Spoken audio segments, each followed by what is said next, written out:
The night sky over Mount Natagumo did not just break open. It shattered. There was no warning and no sound at first. One moment the moon was high and bright, and the next moment the clouds were ripped apart by a streak of golden light. It moved faster than lightning. It was not a shooting star. It was a collision course. The object slammed into the dense forest on the west side of the mountain range.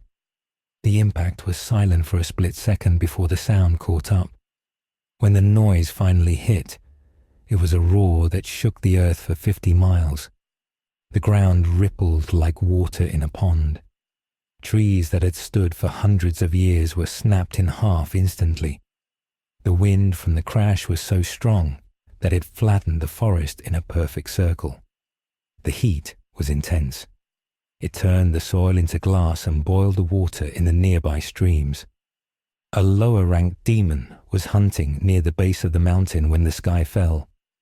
He had been chasing a terrified traveler. The demon was strong and fast and cruel.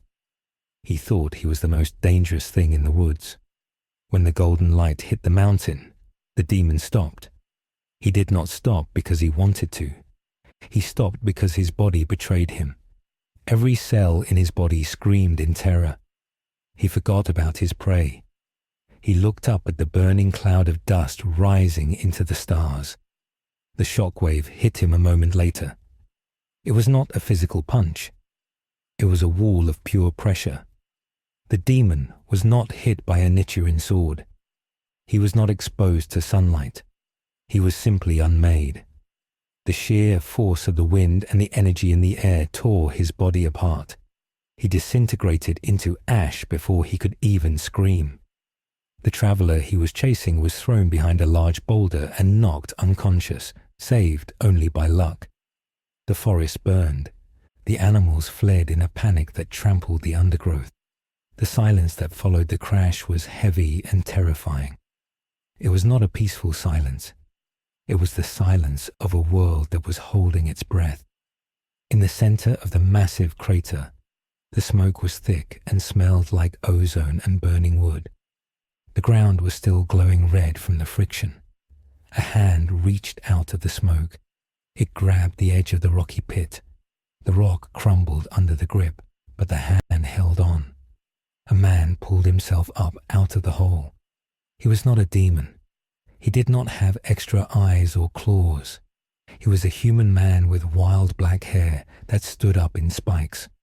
He wore an orange martial arts uniform that was torn and scorched.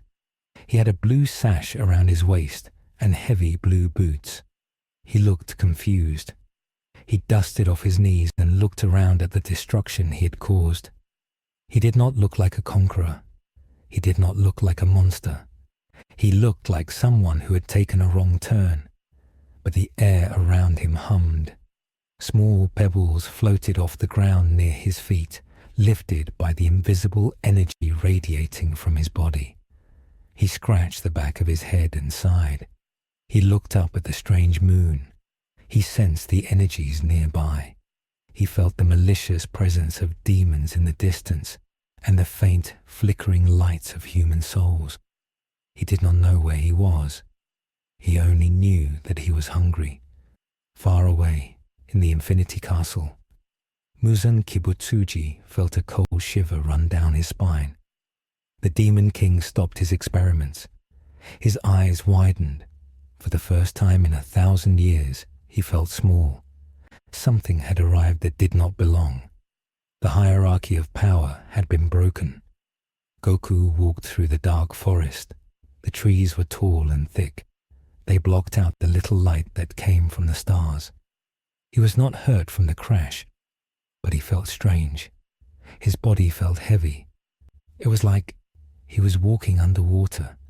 He tried to fly, but he could only hover a few inches off the ground. The air in this world was different. It did not have the same energy he was used to. It felt thin and empty. He rubbed his stomach. It growled loudly. He needed food. He needed to find a town or a house. He walked past a large bush and stopped. He sensed something. It was not a person. It was not an animal. It was a cold feeling. It felt like ice touching the back of his neck. He looked up. Thin white threads were hanging from the trees. They were almost invisible in the dark. Goku squinted. He reached out and touched one. It was sticky and sharp. It cut his finger a tiny bit, but the skin did not break. He frowned. He could feel vibrations coming through the thread. Someone was watching him. He continued to walk. The forest was too quiet. There were no birds singing. There were no crickets chirping. There was only the sound of his boots crunching on the dry leaves. A few miles away, Tanjiro Kamado stopped running. He gripped the handle of his black sword. He sniffed the air. The smell was overwhelming. It hit him like a physical blow. It was the smell of burning earth and ozone. But underneath that, there was something else. It was a scent he had never smelled before. It was not a demon. It did not smell like rotten blood or old graves. It smelled like sunshine and fresh air, but it was so strong it made his nose burn. It was like standing right next to a bonfire. Zenitsu Agatsuma was shivering behind him. Zenitsu covered his ears. He could hear a sound that terrified him. It was a deep, rhythmic thumping sound. It sounded like a giant heart beating in the distance. It was loud enough to drown out the sounds of the spiders scuttling in the trees. Inosuke Hashibira did not smell the air or hear the heartbeat. He felt the ground shaking. He laughed wildly. He shouted that the master of the mountain was challenging him. He ran forward, tearing through the bushes with his two jagged swords. Tanjiro tried to stop him, but Inosuke was too fast. Tanjiro looked at the mountain. He knew something had changed. The mission to Mount Natagumo had just become much more dangerous. Goku stepped into a clearing. The moon shone down on the grass. Standing in the middle of the clearing was a boy. The boy looked small. He wore a white yukata with a spiderweb pattern. He had white hair that covered one of his eyes. This was Rui. He was one of the 12 Kazuki. He was a powerful demon. Rui looked at Goku. He did not look impressed. He looked annoyed. He lifted his hand. His threads glittered in the moonlight. He told Goku that he was disturbing the peace of his family. He told Goku to leave or die. Goku scratched his head. He smiled. He asked the boy if he had any food. He said he was lost and very hungry. Rui narrowed his eyes. He did not like being ignored. He twitched his fingers. 5 demon slayers walked out of the shadows. They were not moving on their own. They were being pulled by the threads attached to their bodies. Their arms and legs were twisted at unnatural angles. They were crying. They begged Goku to run away. They said they could not stop themselves. Goku looked at them. His smile faded. He saw the threads digging into their skin. He saw the fear in their eyes. He understood now. This was not a game. The boy was hurting these people. Goku took a step forward. He told the boy to let them go. Rui did not listen. He pulled the threads hard. The demon slayers charged at Goku with their swords raised. Goku did not move. The first slayer swung his sword at Goku's head. The steel blade hit Goku's forehead. There was a loud clang like metal hitting stone. The sword shattered into pieces. The slayer stared in shock. Goku did not have a scratch on him. He reached out and grabbed the slayer's wrist. He was gentle but firm. He used his other hand to grab the threads attached to the slayer's back. He pulled. The threads snapped. The slayer fell to his knees, sobbing with relief. Rui's eyes widened. Those threads were harder than steel. No human could break them with their bare hands. Goku moved fast. He was a blur. He moved to the next slayer and broke the threads. Then the next. In 2 seconds, all 5 slayers were free. They collapsed on the ground, unable to believe they were still alive. Rui was angry now. He felt insulted. He raised both hands. A net of threads flew at Goku. The net was sharp enough to slice a boulder in half. Goku saw it coming. He did not dodge. He raised his arm and swiped his hand through the air. The force of his hand created a gust of wind. The wind was so strong it blew the threads away. It blew the trees backward. It knocked Rui off his feet. The demon boy tumbled across the grass. He stood up quickly. He was not hurt, but he was confused. He had never seen a human do that. He looked at Goku with new interest. He wondered if this man would make a strong bond for his family. He wondered if he could turn him into a demon. Suddenly, a boar-headed man burst into the clearing. It was Inosuke. He saw Goku standing there.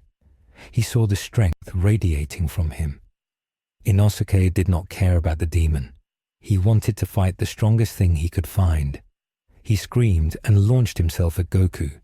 He swung his swords at Goku's chest. Goku sidestepped. Inosuke crashed into a tree. He bounced off and attacked again. Goku caught the blades between his fingers. He looked at the boar head. He asked if Inosuke was a monster too. Inosuke yelled that he was the king of the mountains. He tried to pull his swords free, but Goku's grip was like iron. Tanjiro ran into the clearing a moment later. He saw Inosuke attacking a man in an orange uniform. He saw the demon boy watching them. He saw the injured slayers on the ground. Tanjiro shouted at Inosuke to stop. He told him the demon was the real enemy. Inosuke did not listen. He headbutted Goku in the stomach. Goku did not flinch. Inosuke fell backward, clutching his head. It felt like he had headbutted a solid wall of rock. Tanjiro looked at Goku. He saw the tail wrapped around Goku's waist. He saw the strange hair, but mostly he smelled the scent. It was a kind scent. It was the smell of someone who protected others. Tanjiro made a decision. He turned his back on Goku and faced Rui. He trusted his nose. He knew Goku was not evil. Rui was tired of waiting. He decided to end this. He called for his father. The ground shook. A massive demon crashed through the trees. The father spider demon was huge. He had spider legs protruding from his back and massive muscles. He roared and charged. He did not aim for Tanjiro. He aimed for Goku.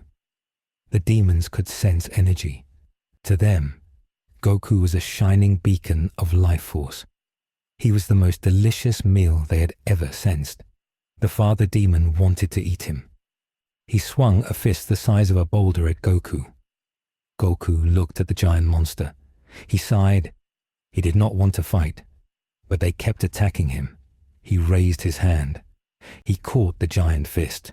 The ground beneath Goku's feet cracked and sank a few inches, but Goku did not move. The father demon pushed with all his might. Goku did not budge. Goku flicked his wrist. He threw the giant demon over his shoulder. The father demon flew through the air and crashed into the forest, knocking down a dozen trees. The silence returned. Tanjiro stared. He had never seen raw physical strength like that. Even the Hashira used technique and breathing styles. This man just used muscle. But the fight was not over. The father demon stood up. His skin was shedding. He was growing larger. He was regenerating. Goku watched this. He was confused. He had hit the monster hard enough to break every bone in its body. But the monster was fine. Goku realized that these creatures were different from the bad guys he fought on Earth. They did not just break. They healed. He needed to figure out how to stop them. He asked Tanjiro how to beat them. Tanjiro was surprised that this strong man did not know.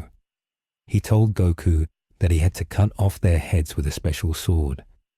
Goku looked at his empty hands. He did not have a sword. Rui attacked again. This time he used his blood demon art. The threads turned red. They became even stronger. He sent a cage of threads towards the group. Tanjiro raised his sword to block. He used water breathing, but he was tired. His sword was chipped. Goku saw the boy struggling. He stepped in front of Tanjiro. He took a deep breath. He focused his energy. He did not use a massive blast. He used a tiny bit of Kai. He shouted a short Kai. The sound wave exploded from his mouth. It shattered the red threads into dust. It blew the roof off the forest canopy. The moonlight flooded the clearing. Rui stepped back. He felt fear for the first time in a long time. This man was not a demon slayer. He was something else. Rui decided to retreat and regroup. He vanished into the shadows. The father demon also ran away, following his son's command. The clearing was quiet again. Tanjiro sheathed his sword. He bowed to Goku. He thanked him for the help. Goku laughed and rubbed the back of his head. He said it was no problem. He asked Tanjiro if he had any rice balls. Tanjiro blinked. He reached into his pocket and pulled out a wrapped rice ball. He gave it to Goku. Goku ate it in one bite. He looked happier. Giyu Tomioka and Shinobu Kocho were running through the forest. They were the Hashira sent to help. They stopped. They felt the shock wave from Goku's shout. It felt like a storm had just passed through. Giyu frowned. He had never felt a presence like that. It was chaotic and wild, but not evil. Shinobu smiled, but her eyes were serious. She said that something interesting had landed in the mountain. They sped up. They needed to see this for themselves. Back in the clearing, Goku sat down on a rock. He looked at his hands. He felt his power returning slowly. The food helped. He looked at Tanjiro. He asked Tanjiro where he was. Tanjiro explained they were in Japan, on Mount Natagumo. Goku had never heard of it. He asked about the monsters. Tanjiro explained about the demons and Muzan Kibutsuji. He explained that demons ate humans and could only be killed by sunlight or Nichirin swords. Goku listened carefully. His face got serious when Tanjiro talked about demons eating people. Goku did not like bullies. He did not like anyone who hurt the weak. He clenched his fist. He decided he would help these kids. Inosuke woke up. He jumped to his feet. He pointed his swords at Goku. He demanded a rematch. Goku ignored him. He looked at the sky. He could sense more demons nearby.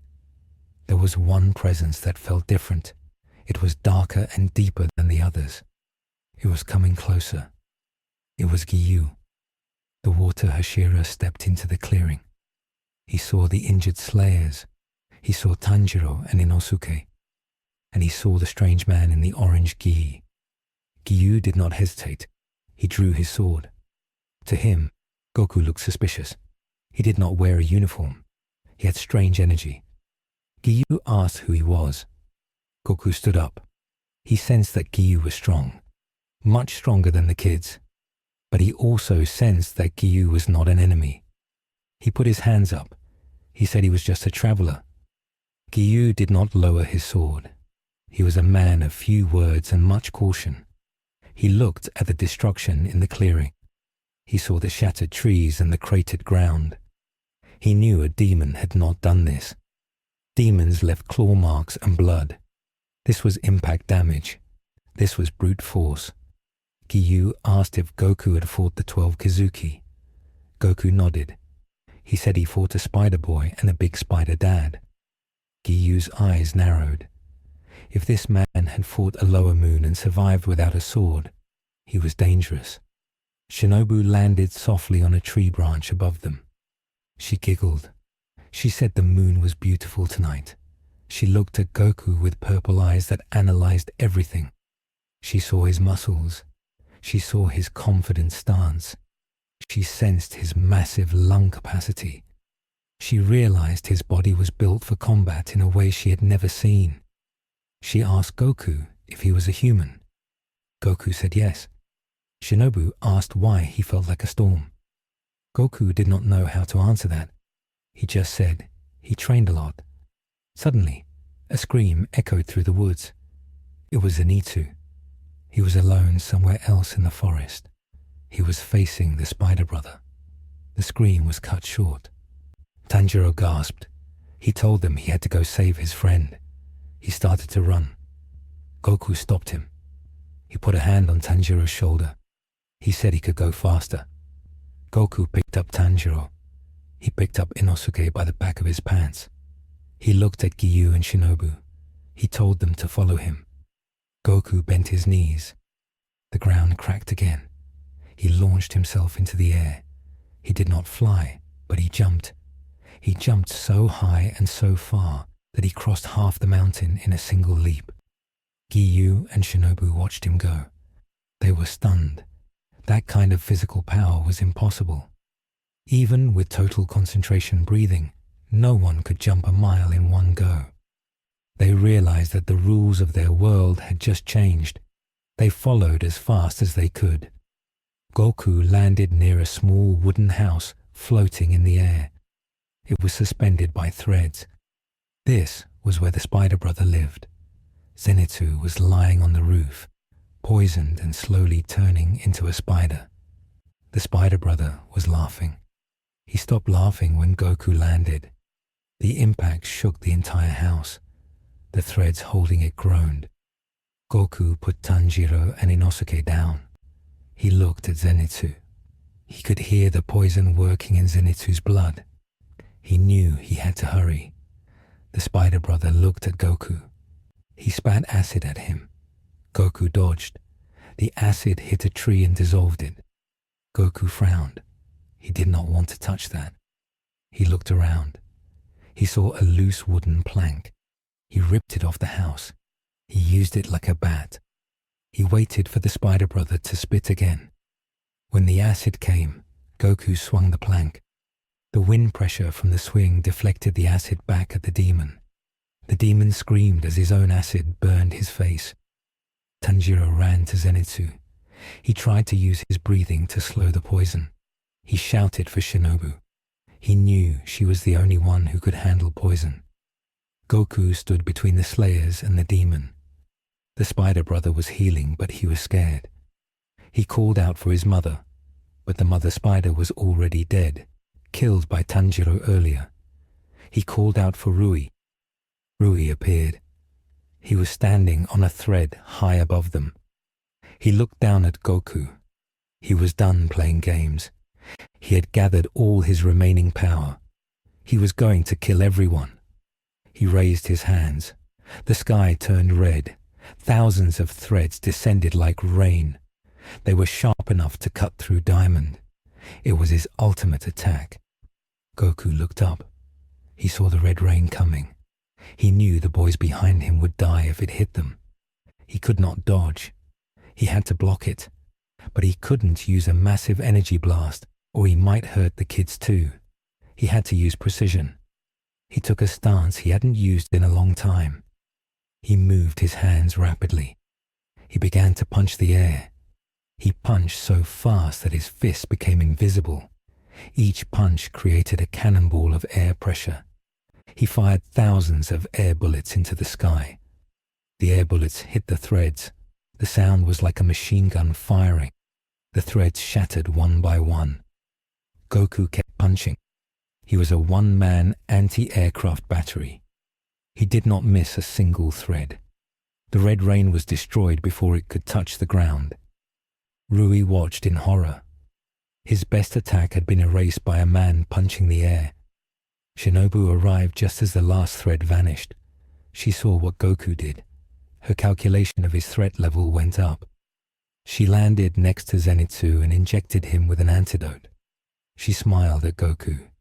She thanked him for the cover fire. Goku gave a thumbs up. But then he staggered. He felt dizzy. Using that much speed had drained him more than usual. His stomach growled again. It was a deep, painful sound. The hunger was getting worse. His body was burning calories at an insane rate to adapt to this universe's physics. Rui saw Goku stumble. He saw his chance. He knew he couldn't win in a fair fight. He had to be clever. He cut his own head off with his threads before anyone could attack. He held his head in his hands. He spoke to the father demon, who had just arrived at the base of the tree. He ordered the father to transform fully. The father demon roared. His muscles ripped open. He shed his skin and became even bigger. He was now a towering monstrosity of muscle and bone armor. Giyu arrived. He stood next to Goku. He looked at the giant demon. He looked at the exhausted Tanjiro and the poisoned Zenitsu. He looked at Goku, who was leaning against a tree, hungry and tired. Giyu realized that the situation was critical. They were facing a lower moon and his powered-up father, and the strange, powerful man was running out of fuel. Giyu activated his water breathing. He prepared to fight. But Goku pushed himself off the tree. He wiped the sweat from his forehead. He told Giyu to handle the little spider boy. He said he would handle the big one. Giyu hesitated. He saw the determination in Goku's eyes. He nodded. Giyu launched himself at Rui. Goku walked towards the father demon. The father demon swung a fist. Goku caught it again. But this time, Goku slid back a few feet. He was weaker than before. The demon sensed this. It roared and attacked with a flurry of punches. Goku blocked and dodged. He was on the defensive. He needed to finish this quickly. He needed to find a way to destroy the demon completely without a sword. He remembered the Kamehameha. He wondered if he had enough energy. He decided to risk it. He jumped back. He cupped his hands at his side. A blue light began to shine between his palms. The air hummed. The leaves on the ground began to float. The father demon stopped. He stared at the light. He felt a primal fear. It was the same fear the demon at the crash site had felt.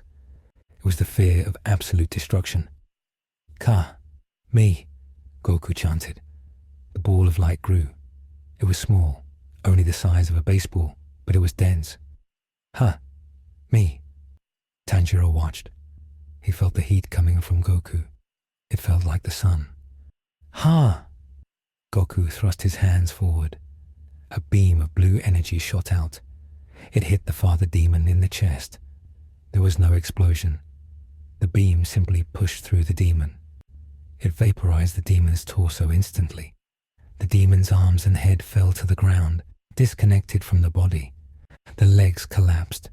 The beam continued into the forest, carving a tunnel through the trees for a mile until it faded. Goku fell to his knees. He was panting. His hair drooped. He had used the last of his reserve energy. The father demon's head was still alive on the ground. It was trying to regenerate.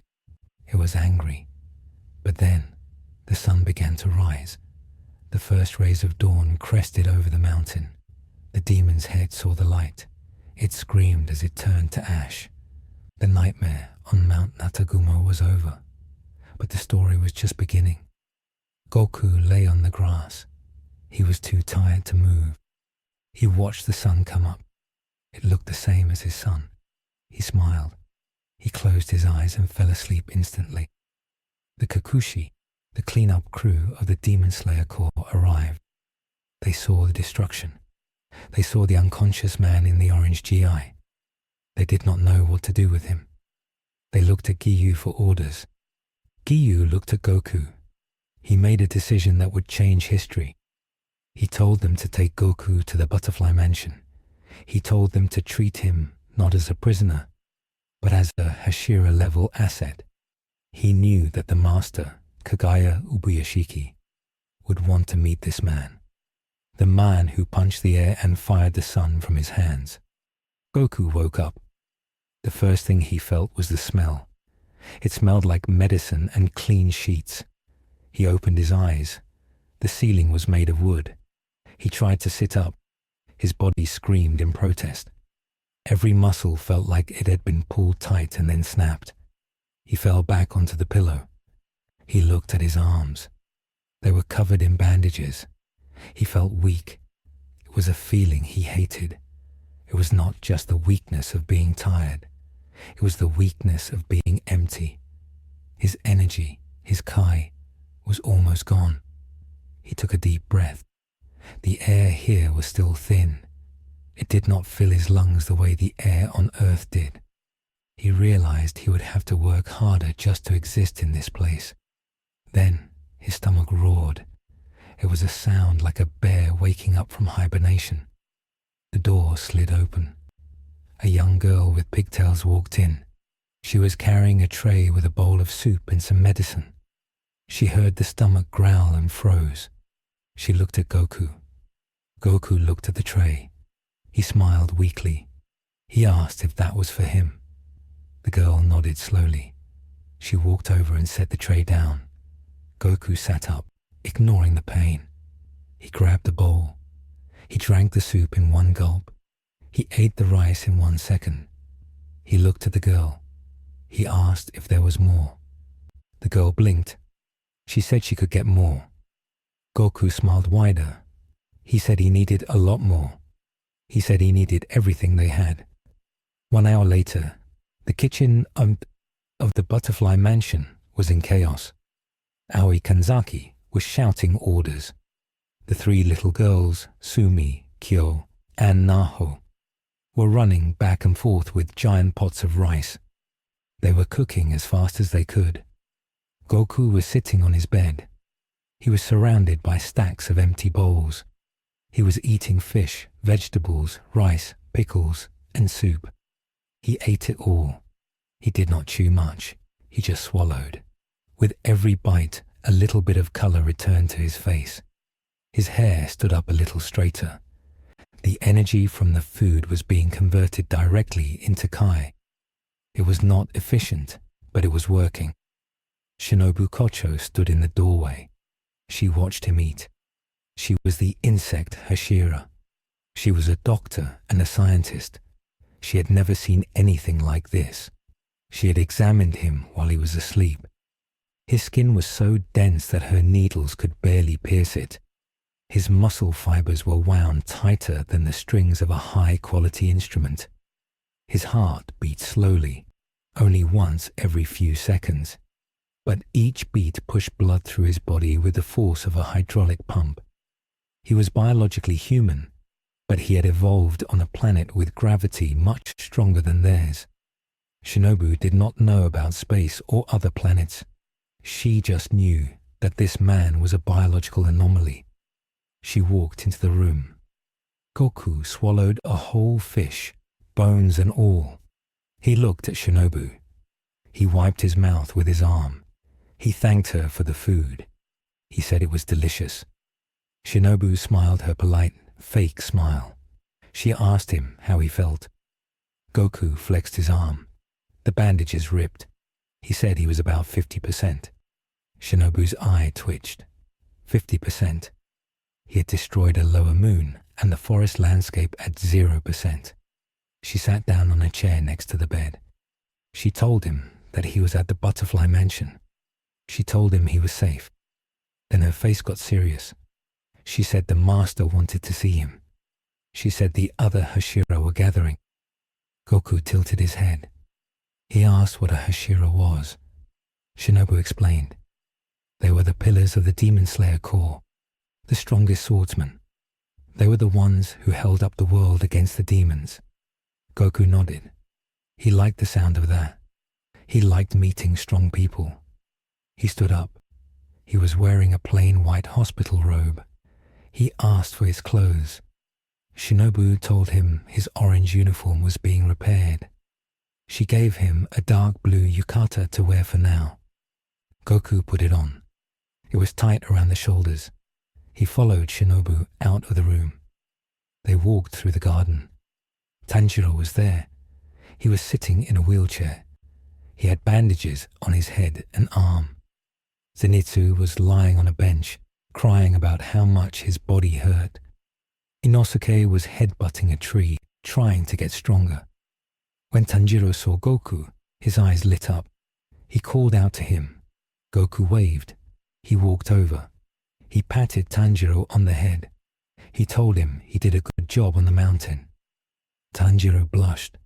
He said he was not strong enough. He said he let his sister get hurt. Goku looked confused. He asked where the sister was. Tanjiro pointed to a wooden box in the shade. He said she was a demon, but she was good. Goku looked at the box. He sensed the energy inside.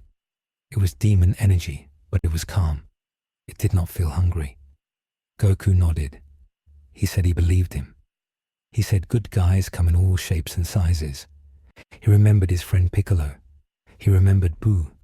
He knew that being a monster on the outside did not mean you were a monster on the inside. Shinobu watched this interaction closely. She saw that Goku had no prejudice. He judged things by their spirit, not their species. This worried her. In their world, hesitation could get you killed. A crow flew down. It landed on Shinobu's shoulder. It cawed loudly. It said the meeting was starting. It said the prisoner and the anomaly must be brought to the courtyard. Shinobu sighed. She told the Kakushi to bring Tanjiro and the box. She told Goku to follow her. They walked out of the mansion and onto a gravel path. They walked for a long time until they reached the Ubuyashiki estate. It was a beautiful place with wisteria flowers hanging everywhere. The air was thick with the scent of flowers. They entered a large courtyard.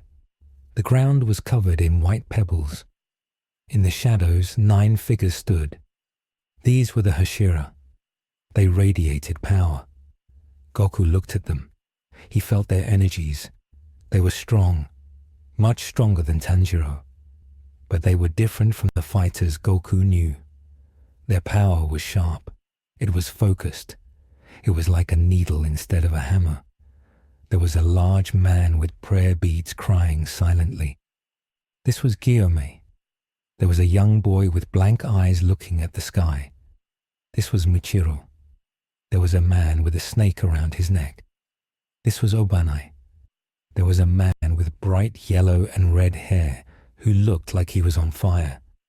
This was Rengoku. There was a man with scars all over his face and body. This was Sanemi, the wind Hashira. Sanemi stared at Goku with pure hatred. He did not trust strangers. He especially did not trust strangers who smelled like ozone and destruction. Sanemi stepped forward. He pointed his sword at Goku. He asked who he was. He asked if he was a spy for the demons. Goku put his hands behind his head. He smiled. He said he was Goku. He said he was from Earth. Sanemi frowned. He said they were all on Earth. Goku realized his mistake. He scratched his head. He said he was from far away. Sanemi did not like this answer. He moved. He was fast. He used the wind-breathing technique. He swung his sword at Goku's neck. He did not intend to kill, but he intended to draw blood. He wanted to see if Goku would regenerate like a demon. The sword stopped. Goku had caught the blade between his thumb and index finger. There was no sound. The motion just ceased. Sanemi's eyes widened. He pushed. The sword did not move. It was like it was stuck in a mountain. Goku looked at the blade. He said it was a nice sword. He said it was very sharp. He let go. Sanemi stumbled back. The other Hashira gasped. Even Gyome stopped praying for a second. To catch a Hashira's sword with bare fingers was impossible. Before Sanemi could attack again, a voice spoke. It was a gentle voice, but it carried absolute authority. The master has arrived. Everyone knelt. The Hashira bowed their heads to the ground. Tanjiro was forced down by a Kakushi. Goku stood there. He looked at the man who walked onto the porch. The man was frail. His face was scarred by a purple curse mark that covered his eyes. He was blind. He walked slowly, supported by 2 young girls. This was Kagaya Ubuyashiki. Goku did not kneel. He did not know he was supposed to. Sanemi shouted at him to show respect. Goku looked at Sanemi, then at the master. He sensed the master's energy. It was tiny. It was flickering like a candle in the wind. This man was dying, but his spirit was massive. It was calm and vast like an ocean. Goku felt a strange respect for him. He bowed slightly, like a martial artist bowing to a teacher. The master smiled. He turned his blind face toward Goku. He said welcome. He said he was glad Goku was here. The meeting began. They discussed Tanjiro and Nezuko first. Sanemi tried to prove Nezuko was a monster by stabbing the box and cutting his own arm to tempt her. Nezuko came out. She refused the blood. The master declared that Tanjiro and Nezuko would be accepted. The Hashira were not happy, but they obeyed. Then the master turned the topic to Goku. He asked Goku what his purpose was. Goku thought for a moment. He said he wanted to go home, but until then, he wanted to protect the people who had fed him. He said he did not like demons. He said they were bullies. The master nodded. He said that the balance of the world had shifted. He said that Muzan was afraid. He said that for 1,000 years, the demons had been the hunters. Now, they felt hunted. He warned that a wounded animal is the most dangerous.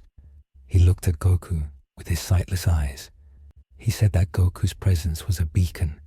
It gave them hope, but it also invited disaster.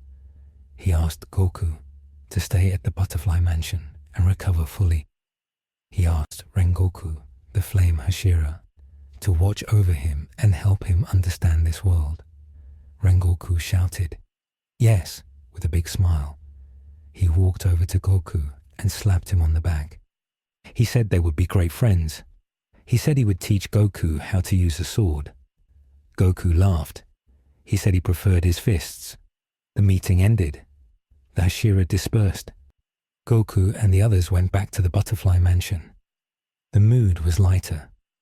Tanjiro was happy his sister was safe. Goku was happy he had made new friends, but the master's warning hung in the air. A wounded animal is dangerous.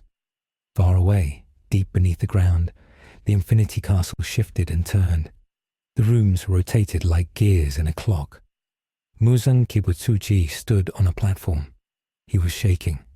He was not cold. He was furious. He had felt the energy signature during the fight on Mount Natagumo. It was not breathing energy. It was life energy. It was raw and uncontrolled. It reminded him of Yoriichi Tsukikuni, the man who had almost killed him centuries ago. But this was different. Yoriichi was a master of the sword. This new threat was a force of nature. Muzan looked at the demons kneeling before him. He had summoned the lower moons. He was disappointed in them. They were weak. They kept dying. He looked at them with his red plum eyes. He raised his hand. He killed them. He killed Lower Moon 6, 4, 3, and 2. He dismantled them in seconds. Their blood splattered on the tatami mats. Only Lower Moon 1, Enmu, survived. Enmu was ecstatic. He loved the pain. He loved the fear. Muzan smiled. He gave Enmu a massive amount of blood. He told Enmu to go to the Mugan Train. But Muzan was not done. He looked into the shadows. He called for Akaza. The Upper Moon 3 appeared. He had pink hair and blue tattoos on his body. He was a martial artist. He loved to fight. He knelt before Muzan. Muzan gave him a different order. He told Akaza that the rules had changed. Usually, Upper Moons did not hunt together. Usually, they did not attack heavily fortified Slayer strongholds. But Muzan was scared. He told Akaza to go to the Butterfly Mansion tonight. He told him to destroy it. He told him to kill the boy with the earrings. And most importantly, he told him to bring the head of the man in the orange gyai. Akaza smiled. He had felt the shockwave too. He wanted to fight the man who made the earth shake. He bowed and vanished. Back at the Butterfly Mansion, night had fallen. The moon was hidden behind thick clouds. It was pitch black. The crickets were chirping. Goku was sleeping in his room. He was dreaming of food. Suddenly, his eyes snapped open. He sat up. The hairs on his arm stood up. He felt it. A malicious car was approaching. It was fast. It was coming from the sky. Goku jumped out of bed. He ran to the window. He smashed through the shutters. He landed in the courtyard. At the same moment, the wards around the mansion shattered. The paper talismans that protected the house from demons burned away in a flash of blue fire. A figure landed in the center of the garden. The impact cracked the stone lantern. Dust rose up. Akaza stood there. He looked around. He looked disappointed. He saw only a sickbay. He saw weak humans. Then he saw Goku. Goku was wearing the blue yukata. He was barefoot. He looked sleepy but alert. Akaza's eyes lit up. He sensed the power inside Goku.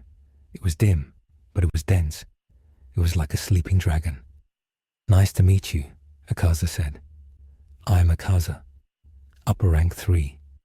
Goku tilted his head. "I'm Goku." "You are strong, Goku," Akaza said. "I can tell. You have honed your body to perfection. Why do you side with these weaklings? Become a demon. If you become a demon, you can train for eternity. You can heal instantly. You will never die." Goku frowned. "No thanks. I like being human. And I don't like guys who break people's houses." Akaza laughed. A shame. He assumed his stance. It was the destructive death stance. A snowflake pattern appeared on the ground beneath his feet. If you won't become a demon, then you must die while you are still young and strong. Akaza launched himself at Goku. He moved faster than sound. He punched at Goku's head. Goku blocked with his forearm. The impact created a shockwave that shattered all the windows in the mansion. The glass rained down on the sleeping patients. Inside, Tanjiro woke up screaming. Shinobu ran into the hallway, her sword drawn. She felt the house shaking. She knew this was not a normal demon. Goku slid back 2 feet. His arm went numb. He was surprised. This guy was strong. He was much stronger than the Spider Dad. Goku assumed his own stance. The Turtle School stance. Akaza attacked again. A flurry of punches. Goku parried them. Left, right, dodge, block. They moved around the courtyard like 2 tornadoes. The ground was being chewed up. Trees were being uprooted by the wind of their punches. Goku landed a punch on Akaza's chest. It was a solid hit. Akaza's ribs shattered. He flew back and crashed into the outer wall. Goku shook his hand. It hurt. Hitting Akaza was like hitting a diamond. Akaza laughed. He stood up. His chest popped back into place. He healed instantly. "Good," Akaza yelled. "Very good, but you are slow. You are tired." He was right. Goku was panting. His body was still not fully adapted. He was burning through the food he ate earlier too fast. He needed to end this, but he couldn't use a big energy blast. The mansion was right behind him. If he missed, he would kill his friends. He had to fight hand to hand. Shinobu ran into the courtyard. She froze. She saw the upper moon. She saw the number in his eye. Upper 3. Terror gripped her heart. No single Hashira could beat an upper moon alone. And Goku was fighting him in a bathrobe. She ran to help, but the pressure from their fight pushed her back. The air was too heavy. If she got close, she would be crushed. Akaza used his technique. Destructive death. Disorder. He punched the air. Shockwaves flew at Goku from every direction. Goku dodged most of them, but one hit his shoulder. It dislocated the joint. Goku grunted. He popped his shoulder back in. He was getting angry. "You're annoying," Goku said. "And you are running out of stamina," Akaza replied. "I can see it. Your spirit is fading. Become a demon, Goku.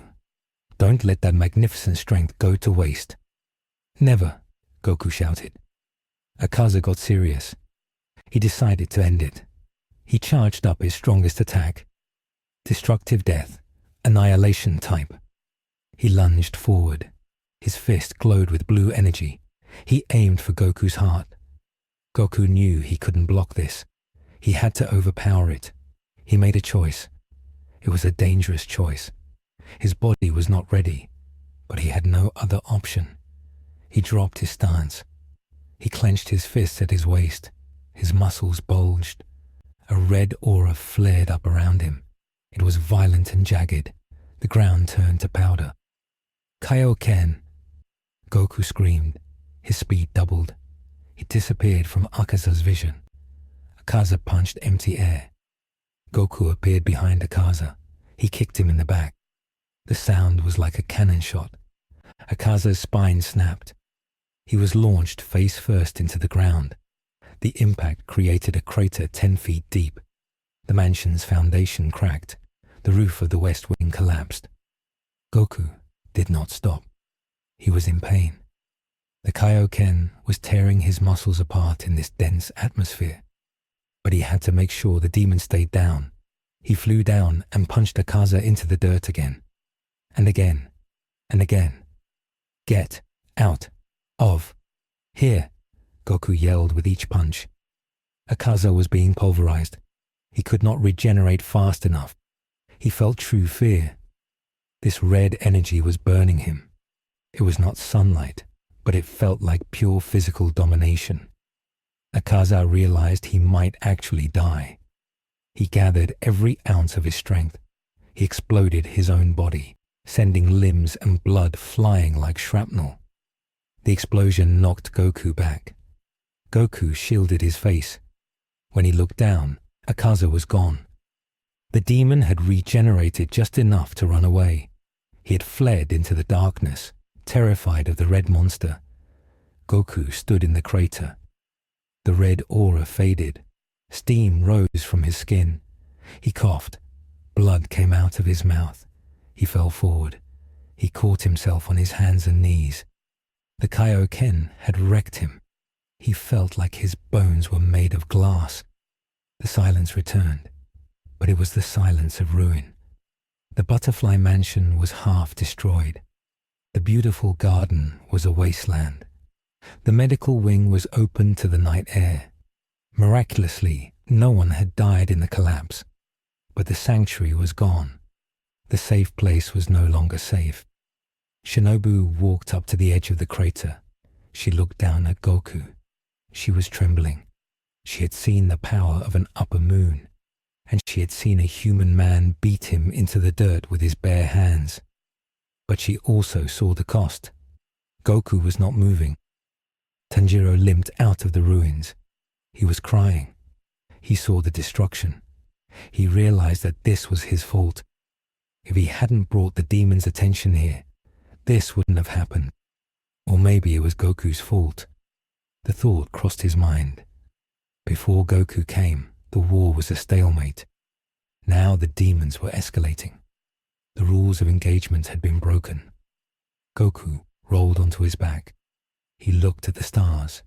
They were spinning. He heard Shinobu shouting orders to the Kokushi. He heard the sirens in the distance. He closed his eyes. He realized something important. He could not just fight his way through this world. His power drew enemies. His power caused collateral damage. If he stayed here, everyone he cared about would be in danger. Rengoku arrived a few minutes later.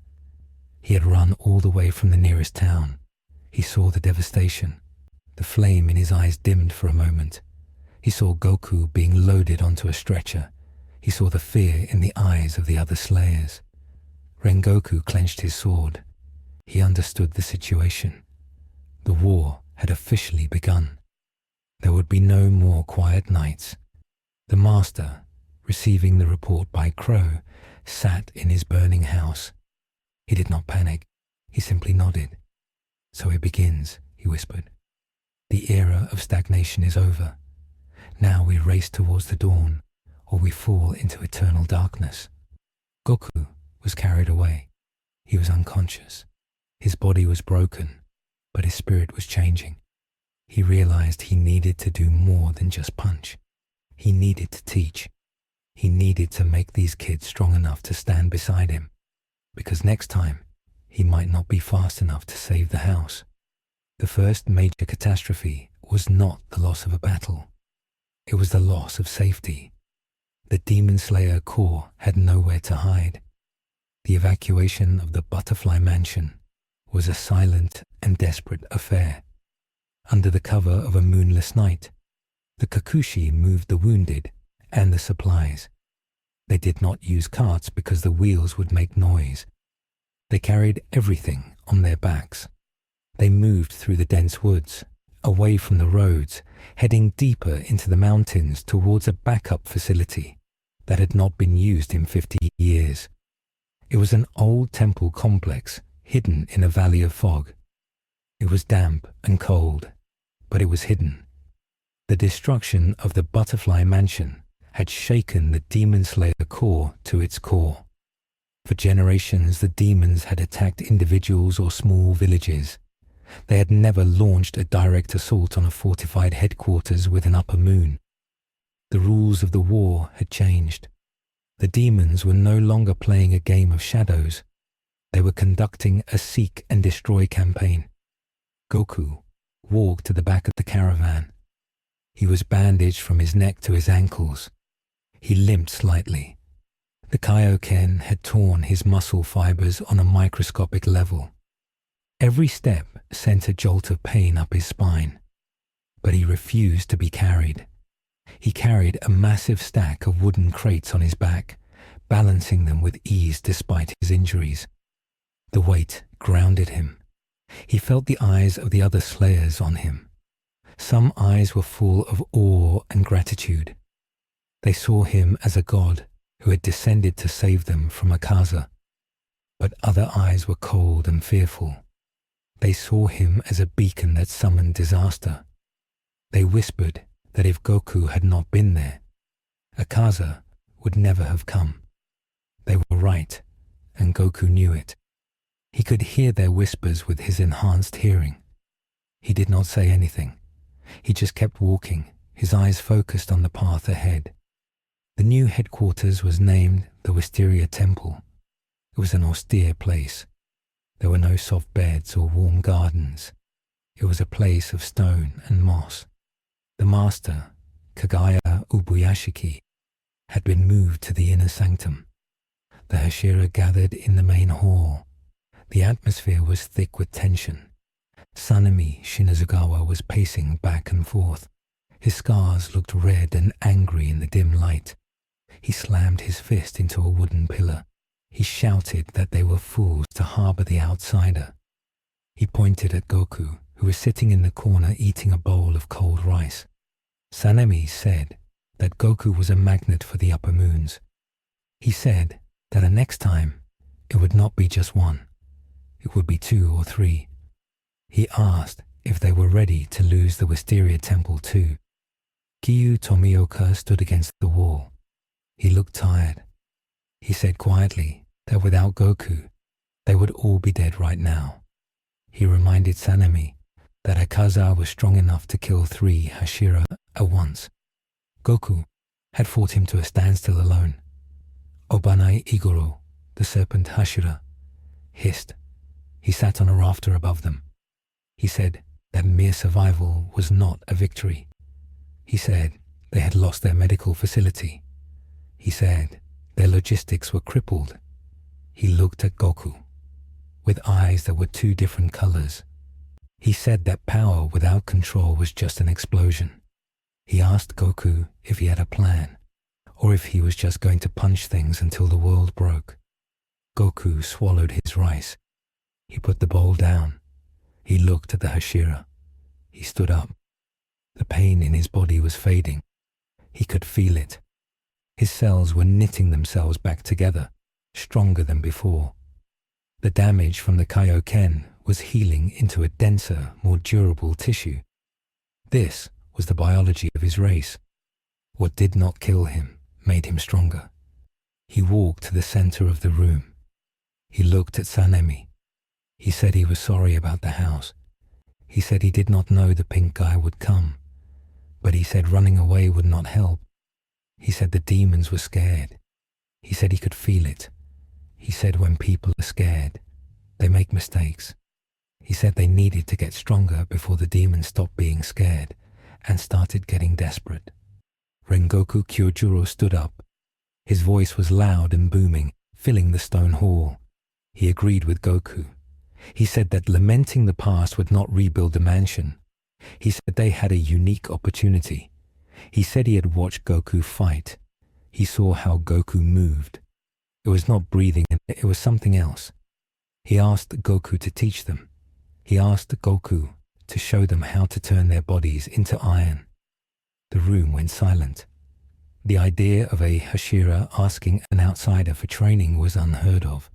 It was an admission that their centuries of tradition were not enough. Goku scratched his head. He said he was not a good teacher. He said his master was a turtle hermit and a god. He said he mostly learned by doing. But he looked at Tanjiro, who was watching from the doorway. He looked at the bruised and battered slayers. He nodded. He said he would try. He said he would teach them about Kai. The training began the next morning. It was not like the Hashira training of the past. It was not about swinging swords or memorizing forms. It was about stillness. Goku took a group of slayers, including Tanjiro, Zenitsu, Inosuke, and Rengoku, to a waterfall near the temple. He told them to sit. He told them to close their eyes. He told them to feel the energy inside their bodies. He explained that breathing styles used oxygen to pump blood and adrenaline, pushing the body to its limit. But Kai was different. Ki was the life force itself. It was the energy of existence. He told them to find the fire in their bellies and pull it out. It was a disaster at first. Zenitsu fell asleep. Inosuke got bored and tried to fight the waterfall. Tanjiro tried too hard and almost passed out from holding his breath. Goku did not know how to explain it in words. He kept saying things like, "Make it go whoosh," or "Pop it like a balloon." The slayers looked at him with confusion. Shinobu watched from the sidelines, taking notes. She realized that Goku lacked the vocabulary of a teacher. He was a prodigy who did things instinctively. She stepped in. She translated Goku's abstract noises into biological terms. She explained that he wanted them to visualize their nervous system and bioelectricity. She told them to focus on the sensation of heat generation in the solar plexus. With Shinobu's translation, Tanjiro was the first to get it. He had always been sensitive to smells and unseen threads. He focused on the smell of his own soul. He felt a small flicker of warmth deep in his gut. It was different from the fire of the sun breathing. It was quieter. He grabbed onto it. He tried to pull it to his skin. For a second, a faint white aura shimmered around his hand. Goku clapped. He said that was it. He said if they could cover their bodies in that light, they would not break when a demon hit them. Days turned into weeks. The progress was slow and painful. The slayers were exhausted. Trying to use Kai and breathing at the same time was like trying to pat your head and rub your stomach while running a marathon. It caused massive internal strain. Several slayers coughed up blood. Sanemi mocked them. He said they were wasting time on magic tricks when they should be honing their swordsmanship. He refused to participate, but Rengoku was persistent. He practiced day and night. He combined his flame breathing with the concept of ki. He visualized his inner fire becoming an outer shield. One evening, while sparring with Goku, Rengoku managed to block a punch. It was a light punch, but normally it would have bruised him deeply. This time, Rengoku's skin felt like hard leather. He slid back, but he did not buckle. He laughed with joy. He shouted that he felt invincible. Goku smiled. He said Rengoku was getting closer. But while the humans were adapting, so were the demons. In the Infinity Castle, Muzan was not idle. He had seen the memory of Akaza's defeat through the connection in his cells. He saw the red monster. He saw the speed. He realized that this enemy could not be beaten by physical force alone. If Akaza, the master of martial arts, could be overpowered, then brute strength was a losing game. Muzan decided to change tactics. He needed to target the mind. He needed to target the human weakness of fatigue and emotion. Muzan summoned Enmu, the last of the lower moons. Enmu was currently on a mission to infiltrate the Mugan Train, where many people had gone missing. Muzan gave Enmu more blood, a lot more blood. Enmu's body twisted and cracked. His power surged. He screamed in ecstasy. Muzan told him that his mission had changed. He was not just to eat the passengers. He was to set a trap. Muzan told Enmu that the Demon Slayer Corps would send their best to investigate. He told Enmu that the man in orange would likely come. Muzan handed Enmu a vial of strange, dark liquid. He said it was a concoction made from the blood of a demon with a hallucinogenic art. He told Enmu to mix it with his sleep spell. He wanted to trap Goku in a nightmare so deep he would never wake up. Back at the Wisteria Temple, the crow arrived. It delivered the orders. The Mugan Train had been located. 40 passengers had vanished in the last week. The master ordered Rengoku to investigate. Goku heard the mission briefing. He stood up. He said he was going too. Shinobu tried to stop him. She said he was still healing. She said his body was consuming resources at a rate that was bankrupting their food supply. Goku insisted. He said he had a bad feeling. He said the energy coming from that train station felt sticky and gross. It was different from Akaza. It felt like a trap. The master allowed it. He believed in intuition.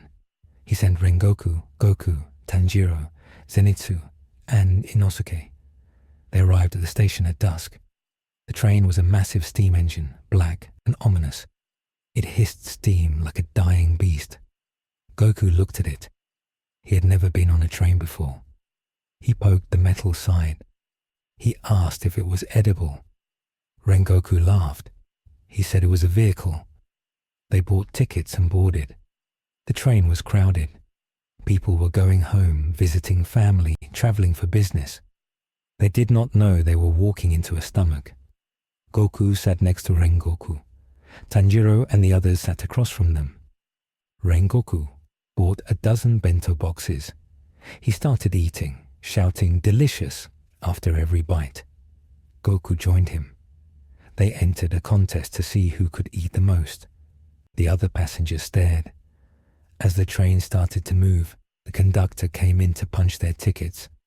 The conductor looked pale. His eyes were sunken. He punched the tickets with a mechanical rhythm. As soon as the ticket was punched, a faint smell of wisteria and incense filled the air. It was the trigger. Enmu's blood demon art activated. One by one, the slayers fell asleep. Zenitsu started snoring immediately. Inosuke slumped over, drooling inside his boar mask. Tanjiro's head hit the window. Rengoku crossed his arms and closed his eyes, looking like a statue. Goku blinked. He felt heavy. He tried to fight it. He shook his head. But this was not a physical attack. It was magic. It bypassed his durability. His eyelids slammed shut. He fell into the dream. Goku opened his eyes. He was not on the train. He was back on Mount Paozu. The sun was shining. The birds were singing. He smelled food. He ran to his house. Chi-Chi was there. Gohan was there. Goten was there. They were all sitting at a table full of food. They waved at him. Goku smiled. It was perfect. He sat down to eat. But as he reached for a chicken leg, the sky turned purple. The food turned into ash. Chi-Chi's face melted. She looked at him with empty eyes. She asked why he left them. She asked why he was always fighting. Goku stood up. He stepped back. The ground beneath him turned into a swamp of blood. Hands reached out of the blood. They were the hands of the people he had failed to save. He saw Krillin exploding, He saw Master Roshi dying. The voices screamed at him. They said he was a monster who attracted death. This was Enmu's power. He did not just show nightmares. He dug into the deepest insecurities of the victim. He found the guilt buried under the hero's bravado. Outside in the real world, Enmu stood on top of the train. He laughed. He could feel the strong souls falling into despair. He had connected the passengers to the slayers with special ropes. He had sent children into their dreams to destroy their spiritual cause. He was particularly interested in Goku. The energy core inside Goku was blinding. It was like staring into a nuclear reactor. The child sent to destroy Goku's core was wandering through a vast, endless void of white light. There was no core to break. The boy was terrified. The space was infinite. It was the representation of Goku's emptiness of mind. There was no malice to destroy. Inside the dream, Goku closed his eyes. He took a deep breath. He realized something was wrong. The key signatures were fake. This Chi-Chi did not feel like Chi-Chi. This was an illusion. He remembered his training with Mr. Popo. He remembered learning to empty his mind. He stopped fighting the guilt. He accepted it. He opened his eyes. They were clear. He looked at the melting world. He shouted, "Be gone!" The shout in the dream manifested as a shock wave in the real world. In the train car, Goku's sleeping body twitched. A massive pulse of air pressure exploded from him. It shattered the windows of the train car. It blew the roof of the carriage. The connection rope snapped. The children were thrown back. Tanjiro woke up gasping. He had just committed suicide in his dream to wake up. He saw Goku sitting there, still asleep, but radiating a terrifying heat. The air around Goku was warping. Enmu felt the backlash. It was like he had tried to mental control a hurricane. He vomited blood. His plan to keep them asleep had failed. He decided to switch to plan B. He fused with the train. His flesh spread over the metal. The train became a living organism. Tentacles of flesh erupted from the walls and floor. The passengers screamed as they were absorbed into the walls. Rengoku woke up. He saw the situation instantly. He drew his sword. He shouted orders. "Tanjiro, Inosuke, protect the rear cars. Zenitsu, protect the front. I will hold the middle." He looked at Goku. Goku was still waking up. He looked groggy. Rengoku slapped him on the back. "Goku, wake up. The train is the demon." Goku stood up. He shook the cobwebs from his mind. He was angry. He did not like people messing with his family, even in dreams. He looked at the flesh walls. He grabbed a tentacle that tried to grab a woman. He ripped it out of the wall. The train screamed. It was a sound of twisting metal and dying meat. "I'll handle the head," Goku said. His voice was low. He did not wait for an answer. He jumped. He smashed through the ceiling of the train car. He landed on the roof. The wind was whipping past at 60 miles per hour. He saw the engine at the front. It had a face. A giant, grotesque face of Enmu molded into the smokestack. Enmu saw Goku. He panicked. He commanded the flesh of the train to attack. Thousands of bone spikes shot out of the roof. Goku did not dodge. He used the key reinforcement he had been teaching. He covered his body in a white aura. The spikes shattered against his skin. He walked forward. He was a juggernaut. But then, a shadow fell over him. It was not Enmu. Something else had landed on the train. Something heavy. Goku stopped. He looked up. Floating above the train was a pot. From the pot emerged a twisted, fish-like creature with mouths where its eyes should be. It was Gyoko, Upper Moon 5, and beside him, crouching on the tender, was a small, frightened-looking demon with a bump on his head. Hantengu, Upper Moon 4. Muzan had not just sent Enmu. He had sent a kill squad. 3 moons against the Slayers. This was the escalation. The trap was not the sleep. The trap was the ambush. He looked scary, and Tengu whined, "Please, don't hurt me." Gyoko giggled. "What a magnificent specimen. I will turn him into art." Goku looked at the 3 demons. He sensed their power. They were strong. Not as strong as Akaza individually, but together, and with the hostages on the train, it was a problem. Goku looked back at the hole in the roof. He shouted down, "Rengoku, we got company. Big company." Rengoku leaped onto the roof. He saw the upper moons. His smile did not falter, but his grip on his sword tightened. 3 of them. This is a festival of demons. "I'll take the pot guy and the crying guy," Goku said. "You handle the train." "That is a heavy burden," Rengoku said. "But I accept." Gyoko attacked first. He summoned giant fish monsters from his pots. They shot thousands of poison needles. Goku waved his hand. A gust of wind blew the needles away. He disappeared. He reappeared in front of Gyoko. He punched the pot. The pot shattered. Gyoko screamed as he was forced out of his shell. Hantengu shrieked. He split. He divided into his 4 emotion clones: anger, joy, sorrow, pleasure. Suddenly, it was 4 upper moon level demons against Goku. Sekido, anger, summoned lightning. A bolt of black electricity slammed into Goku. Goku tanked it. His clothes smoked, but he stood firm. Karaku, pleasure, used his fan to generate a wind blast that could level the building. He blasted Goku. Goku was pushed back. He dug his heels into the metal roof, tearing through the steel. The train was rocking violently. Inside, Tanjiro and Inosuke were fighting the flesh tentacles. They could feel the impacts from above. The roof was denting inwards. The battle was destroying the train while it was still moving. Goku realized he couldn't fight freely. If he punched too hard, he would derail the train and kill everyone. He had to be precise. He hated being precise. He dodged a spear from the Sorrow clone. He grabbed the spear. He spun around and threw it at the Joy clone. The spear pierced the clone's chest, but the clone just laughed and healed. "They just keep regenerating," Goku grumbled. He needed to find the main body. He looked around with his senses. He found the tiny main body of Hantengu hiding near the wheels. "Found you," Goku yelled. He prepared to jump down, but Enmu interfered.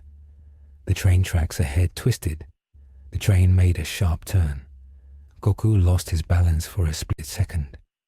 In that second, Zoakuten and the combined hatred form of Hantengu formed. He summoned a massive wooden dragon. The dragon clamped its jaws around Goku. It squeezed. The pressure was immense. Rengoku was busy slicing the train engine, trying to decapitate Enmu. He saw Goku trapped. He prepared to use his 9th form to help. But Goku roared. A pulse of red energy exploded from the dragon's mouth. The wooden dragon shattered into splinters.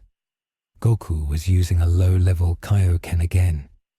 He was learning to pulse it, turning it on and off in microseconds to save stamina. Goku flew at Zoakuten. He did not punch. He used a technique he had seen Tien use. He flared his Kai. Solar flare. A blinding white light erupted from his body. The demon screamed, blinded. The night turned into day for 5 seconds. Goku used the distraction. He grabbed the tiny main body of Hantengu from the wheels. He threw it into the air. He looked at Rengoku. "Rengoku, slice it." Rengoku did not hesitate. He launched himself into the air. Flame-breathing, 5th form, Flame Tiger. A tiger made of fire consumed the tiny demon. Hantengu screamed as his head was severed. At the same time, Tanjiro and Inosuke found Enmu's neck bone in the engine room. They utilized the distraction of the shaking train. They synchronized their breathing. "Hinokami Kagura." "Clear blue sky," Tanjiro slashed. Enmu's head was severed from the train. The train began to derail. It was moving too fast on a curved track. The wheels lifted. The massive metal beast tumbled off the rails. It crashed into the forest. Trees were snapped. Dirt flew. The sound was deafening. When the dust settled, the train was a wreck. It was lying on its side. But it had not exploded. The passengers were bruised and terrified, but alive. The flesh of the demon was disintegrating. Goku crawled out of the wreckage. He was bleeding from a dozen small cuts. He was tired.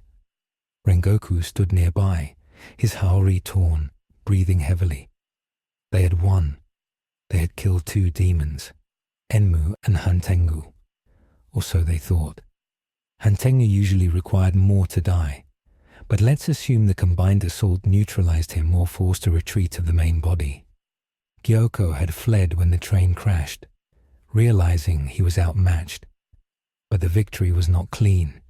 The train was destroyed, the line was cut, and the civilians had seen everything. They had seen monsters. They had seen a man fly and shoot light. The secret war was no longer secret. The fear would spread. Goku sat on a log. He looked at his hands. He had saved them, but it was messy. He looked at Tanjiro, who was helping the wounded. He realized that this world was getting more dangerous by the minute, and he knew that Muzan would not stop. The next attack would be even bigger.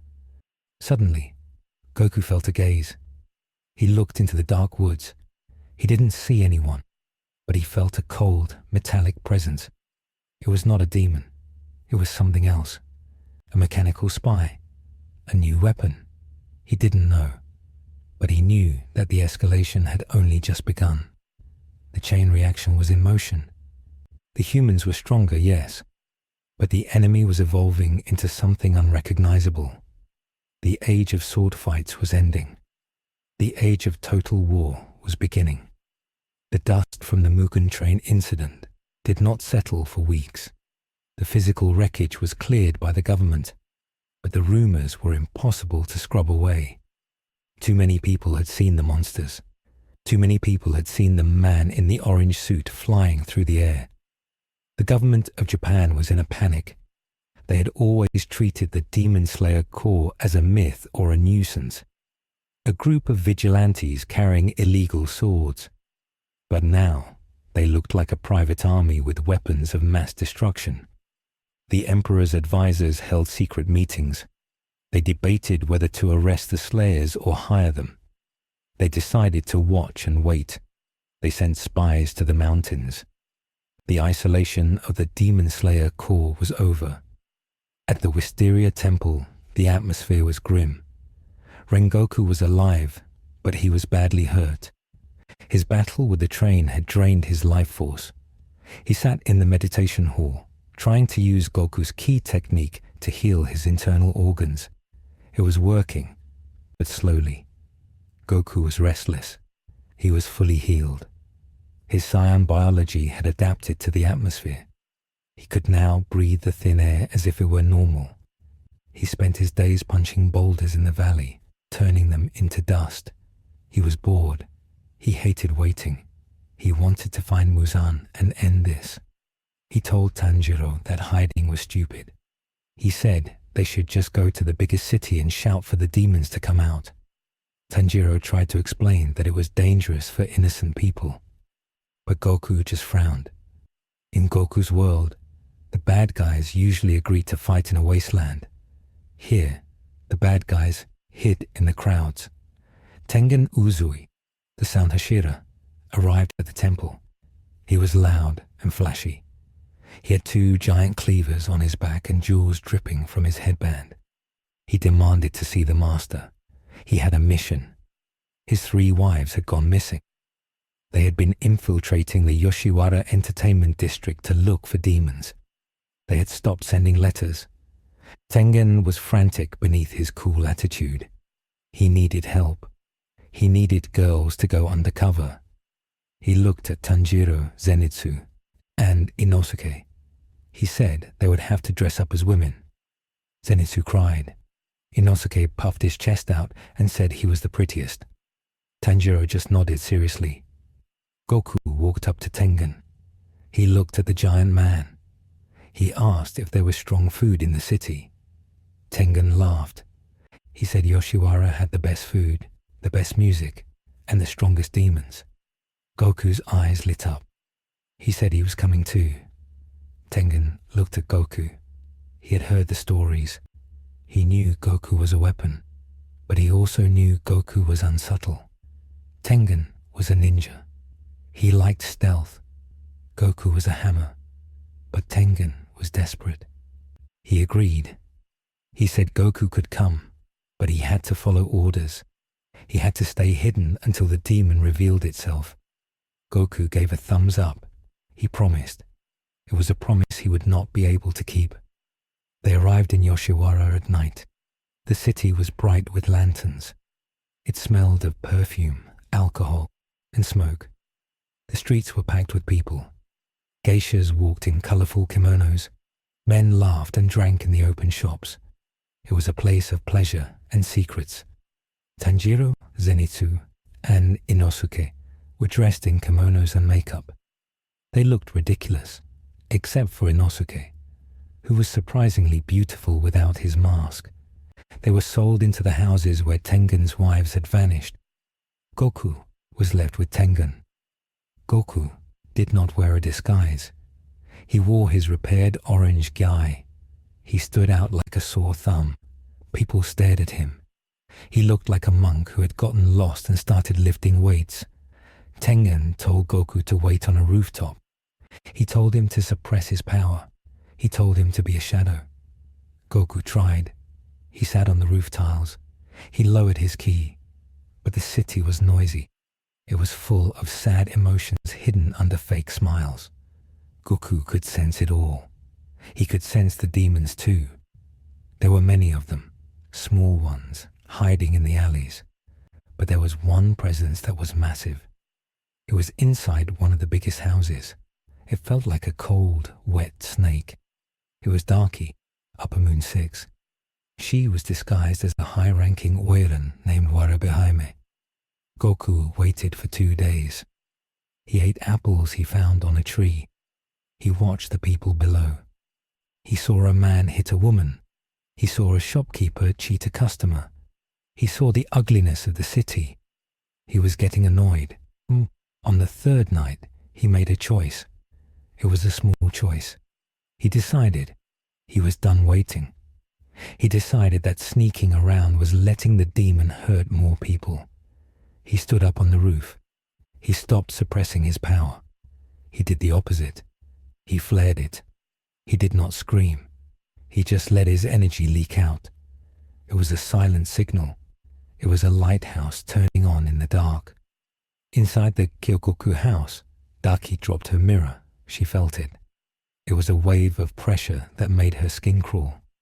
It came from the roof of the building across the street. She trembled. It was him. The man Muzan had warned them about. The man who killed Akaza. Fear gripped her heart. But then, greed replaced it. If she killed him, she would be the favorite. She would be given more blood. She made a decision too. She did not run. She attacked. Daki changed into her demon form. Her obi sashes turned into sharp blades. She smashed through the wall of her room. She flew across the street. She sliced the roof where Goku was standing. Goku hopped back. The roof collapsed. Debris fell into the street below. People screamed. The crowd panicked. The secret was out instantly. A flying woman with belts of flesh was fighting a man in orange. "You are the monkey," Daki screeched. "I will cut you into ribbons."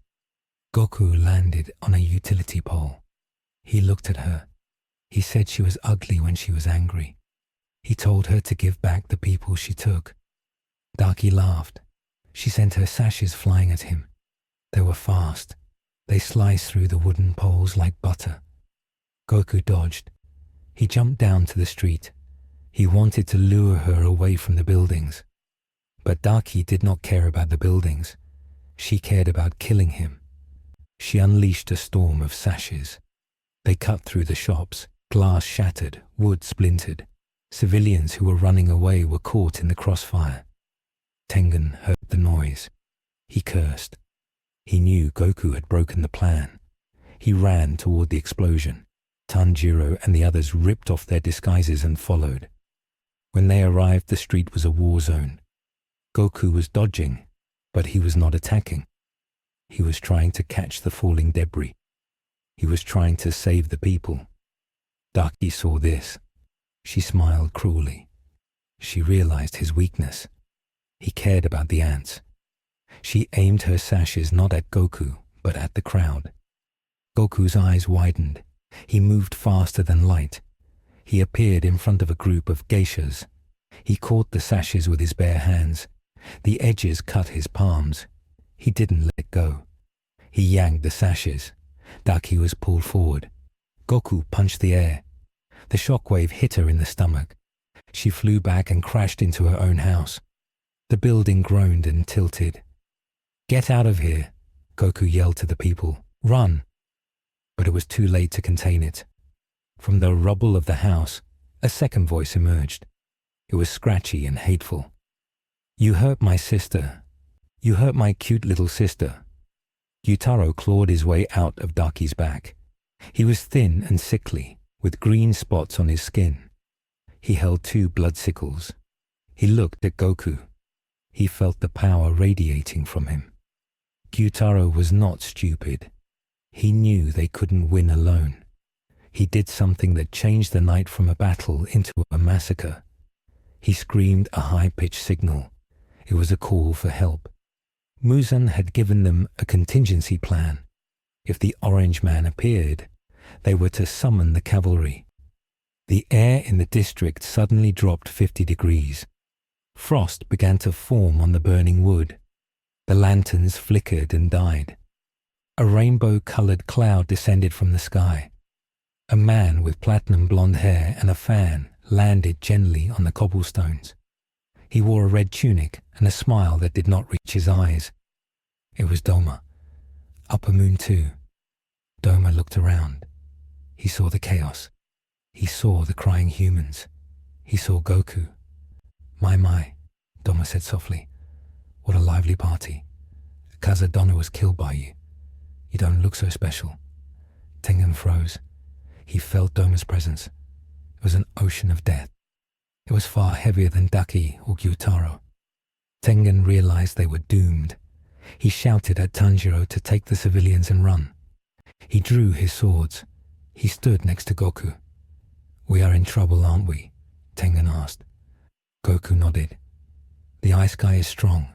Be careful. Don't breathe his dust." Doma snapped his fan shut. "How rude. I am here to save you all. From the pain of living." He swung his fan. Blood demon art. Frozen lotus. A shard of ice shaped like lotus flowers flew at them. They were beautiful and deadly. Goku stepped forward. He punched the air rapidly. Friction heated the air. The heat melted the ice flowers before they hit. Steam filled the street. Doma clapped. "Impressive. You can change the weather." Gyutaro and Daki attacked from the sides. Gyutaro aimed his poison sickles at Tengen. Daki aimed her sashes at Goku's legs. It was a coordinated assault. Goku kicked Daki away, but he couldn't reach Gyutaro. Gyutaro clashed with the Tengen. Sparks flew.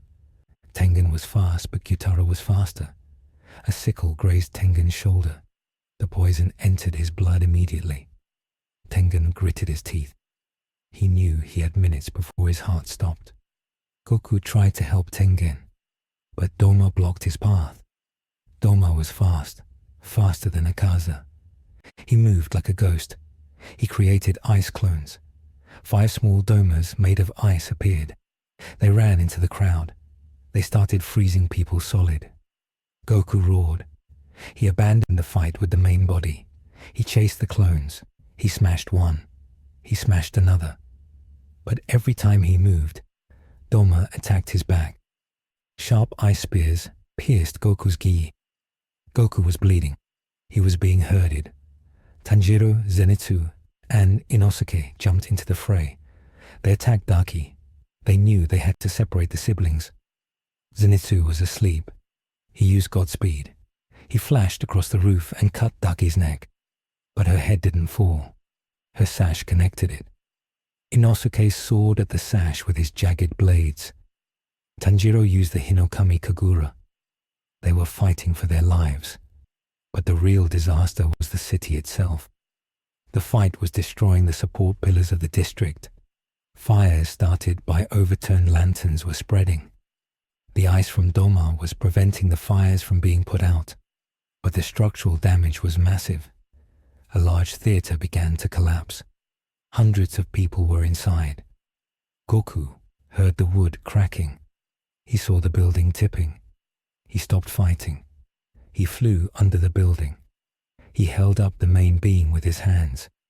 He was lifting tons of wood and tile. He shouted for the people to run. Doma watched this. He smiled. How noble and how foolish. He aimed his fan at the stationary Goku. Blood demon art. Crystalline divine child. A giant ice Buddha statue rose from the ground behind Doma. It was 50 feet tall. It breathed a cloud of frozen air at Goku. Goku couldn't move. If he moved, the theater would crush the people. He had to tank it. The ice mist hit him. It froze his skin. It entered his lungs. The cold was absolute. It was absolute zero. Goku's cells began to slow down. His heart rate dropped. His red aura flickered and died. He was turning into a statue. Tengen saw this. He screamed. He threw his bombs at Gyutaro and ran at Doma. Musical score technique. Tengen tried to read Doma's rhythm, but Doma had no rhythm. He was chaos. Doma backhanded Tengen.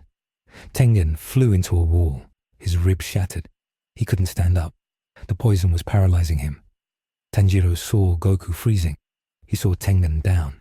He felt despair. But then he remembered Rengoku's words. Set your heart ablaze.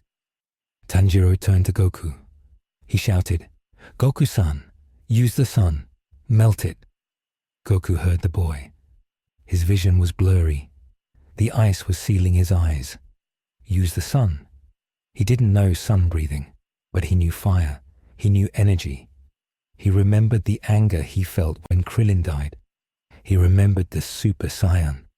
He couldn't go Super Saiyan yet. His body in this universe didn't have the S cells ready. But he could use the Kaio-Ken, and he could push it beyond the limit. Goku screamed. The ice around his mouth shattered. Kaio-Ken, times 10. The red aura exploded. It was a pillar of light that pierced the sky. The heat was intense. It melted the ice Buddha instantly. It melted the snow on the ground. It set the wooden debris on fire. The sudden expansion of air created a vacuum. The theater building was blown upward, then disintegrated by the force. The people inside were tossed clear, bruised but alive, carried by the wind cushion Goku created. Goku vanished. He appeared in front of Doma. He punched Doma in the face. Doma's head exploded. There was no regeneration this time. The punch carried so much heat that it cauterized the cells. Doma's body stumbled back. Headless. Goku turned to Gyutaro. Gyutaro looked terrified. He tried to run. Goku grabbed his leg. He slammed him into the ground. He grabbed Daki by her sash. He tied them together. He looked at Tanjiro. Do it. Tanjiro and Zenitsu swung their swords together. They cut off the heads of Daki and Gyutaro at the exact same moment. The Upper Moon 6 disintegrated into ash. Doma's body was still standing. His head was growing back slowly. He realized he had miscalculated. This human was not just strong. He was a reactor. Doma decided that self-preservation was more important than orders. He melted into a puddle of water and seeped into the sewers. He fled. Goku stood in the center of the street. The Kaio-Ken faded. His skin was burned red. He fell to his knees. He vomited blood. The strain of times 10 in this atmosphere was too much.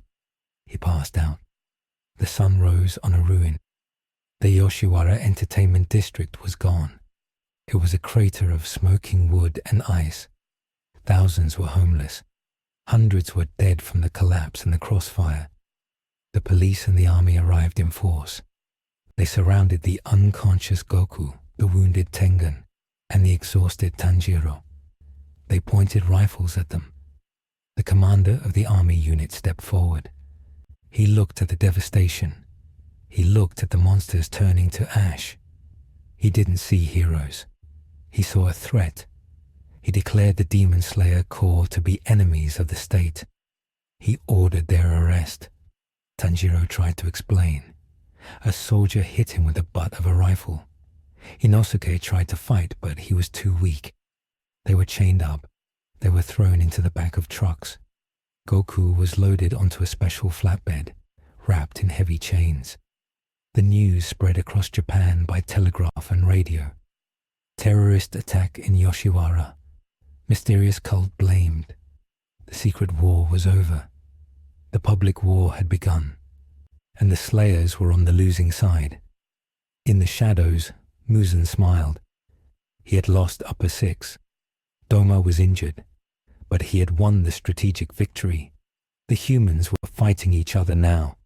The Demon Slayers were being hunted by their own government. Muzan decided to make his next move. He would offer the government a deal. He would offer them medicine and protection in exchange for the head of Goku. The master, from his hidden temple, heard the news. He coughed blood. He knew that the end was near. The small choice to fight openly had led to the collapse of their 1,000-year secrecy. They were now outlaws. Goku woke up in a cell. It was made of thick steel. He was deep underground. He could not sense the sun. He felt hunger, terrible hunger, and for the first time in this world, he felt truly alone. He had tried to do it his way, and it had backfired. He realized that raw power could solve a fight, but it couldn't solve a war. He closed his eyes and began to meditate. He needed a new plan, and he needed to break out, but not yet. First, he had to recover. The real battle for Japan was just starting. The darkness of the underground prison was absolute. There was no light, no sound, and no hope. Goku sat cross-legged in the center of a steel cube. Heavy chains made of reinforced alloy were wrapped around his chest, his arms, and his legs. They were anchored to the floor, the ceiling, and the walls. He had been there for 3 days. He had not eaten. His stomach had stopped growling and had started to ache with a dull, constant throb. The hunger was consuming his reserve energy. He was entering a state of hibernation to preserve his life force. His breathing was shallow. His heartbeat was slow. To the guards, watching through the small slit in the door, he looked dead. But Goku was not dead. He was listening. He could hear the vibrations of the city above him. Tokyo was restless. He heard the march of boots. He heard the grinding of gears. And he heard something else. It was a sound that made his skin crawl even in his sleep. It was the sound of heartbeats changing. Thousands of hearts were beating with a new, irregular rhythm. It was the sound of humanity being rewritten. In the Imperial Palace, the Prime Minister sat at a long mahogany table. Across from him sat a man in a black Western suit with a white fedora. The man had skin as pale as death and eyes that looked like plums. It was Muzan Kibutsuji. He was not hiding anymore. He did not need to. The destruction of Yoshiwara had terrified the government. They wanted power. They wanted security. Muzan had offered them both.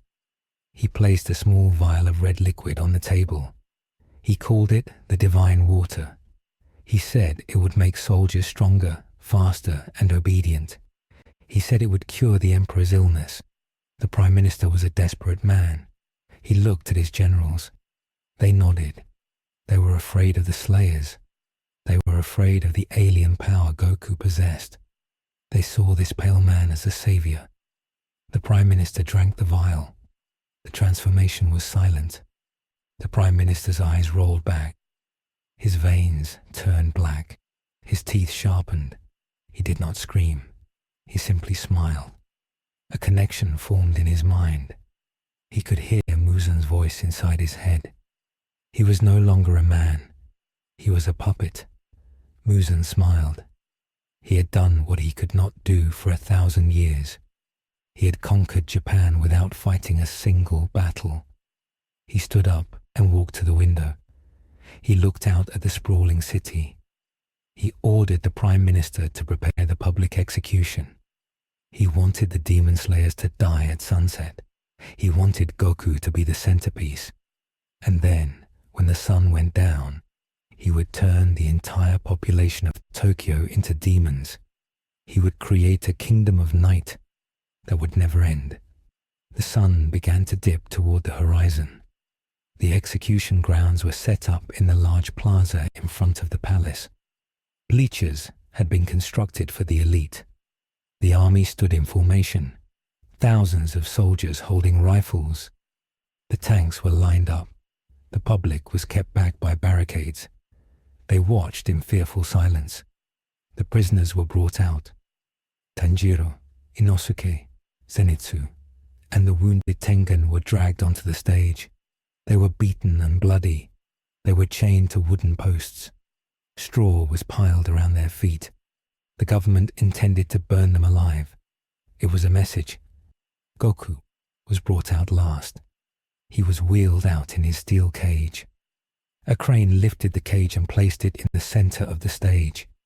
The crowd gasped. He looked small inside the box. He looked defeated. Tanjiro looked at Goku. He tried to shout, but his mouth was gagged. He could smell the air. It smelled of sulfur and rot. He looked at the soldiers. Their scent was wrong. They smelled like the Prime Minister. They were not human anymore. It was a trap. A massive, city-wide trap.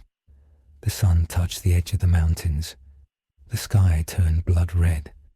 The Prime Minister stepped up to the podium. He did not speak of justice. He spoke of a new age. He spoke of evolution. He raised his hand. The soldiers raised their rifles. They did not aim at the prisoners. They aimed at the crowd. Goku's eyes snapped open. He felt the malicious intent spike. It was not just one person. It was the entire army. He saw the Prime Minister's face on the giant screen. He saw the red eyes.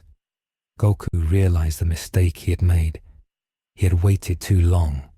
He had tried to respect the laws of this world. But the laws were gone. Now, the Prime Minister whispered. The sun vanished.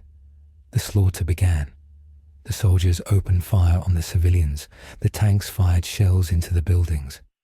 The people screamed. Panic erupted. The crowd surged forward, crushing those at the front. The soldiers dropped their rifles and lunged, their mouths opening to reveal fangs. They began to eat the people they were sworn to protect. On the stage, the executioner lit the straw. The fire caught instantly. Tanjiro struggled against his chains. The heat was rising. Zenitsu was sobbing. Inosuke was roaring, trying to bite through the iron. Goku stood up inside the steel cage. He took a deep breath. He did not use the Kaio-Ken. He did not scream. He simply expanded his ki. He pushed it outward in a solid sphere of pressure. The steel cage did not break. It exploded. Shrapnel flew in every direction, knocking the executioners off the stage. The shockwave blew the fire out. The wooden posts shattered. Tanjiro and the others fell to the ground, free but confused. Goku stepped out of the smoke. He was angry. He was truly angry. He looked at the Prime Minister. He raised his hand. An invisible force grip grabbed the Prime Minister by the throat and pulled him across the plaza. The Prime Minister flew through the air and landed at Goku's feet. Goku looked down at him. He saw the monster inside. "Where is he?" Goku asked. The Prime Minister laughed, choking on his own blood. "He is everywhere. You are too late." Goku frowned. He sensed a massive energy approaching. It was coming from the palace. The main gates exploded outward. A figure walked out. It was a six-eyed samurai, Kokushibo, Upper Moon 1. He drew his sword. The blade was covered in eyes. He looked at Goku. He did not speak. He moved. Kokushibo was faster than Akaza. He was a master of the moon breathing. He swung his sword. Crescent moon blades made of chaotic energy flew at Goku. Goku dodged, but the blades curved in the air. They tracked him. They sliced his cheek. They sliced his arm. Goku realized that this was a warrior with centuries of experience. But Goku was not alone. From the shadows of the buildings, giant spiked balls and chains flew. Gyome Himejima, the stone Hashira, had arrived. He smashed the moon blades with his flail. Sanemi Shinazugawa dropped from the sky, his sword swirling with wind. Obanai and Mitsuri attacked from the flanks. The remaining Hashira had not been idle. They had been waiting for the trap to spring. "Go," Gyome shouted to Goku. "We will handle the moon. You must find the king." Goku nodded. He launched himself into the air. He flew toward the palace. But as he flew, the ground beneath him erupted. Flesh tentacles shot up from the earth. They were the size of skyscrapers. The entire city of Tokyo was shifting. Muzan had not just converted the people. He had assimilated the ground itself. The Infinity Castle was merging with the surface world. Buildings were being swallowed. Streets were turning into corridors. Goku flew higher. He saw him. Muzan was floating above the palace tower. He had transformed. He was no longer a man. He was a white, armored monstrosity with whips on his back and mouths all over his body. He looked like a god of nightmares. "Goku," Muzan's voice boomed. It echoed from the sky. "Welcome to my kingdom." Goku hovered in front of him. "You hurt a lot of people, Muzan. I'm going to stop you." "Stop me," Muzan laughed. "I am the perfect being. I have conquered the sun. Or I will, once I consume you. Your body adapts to everything.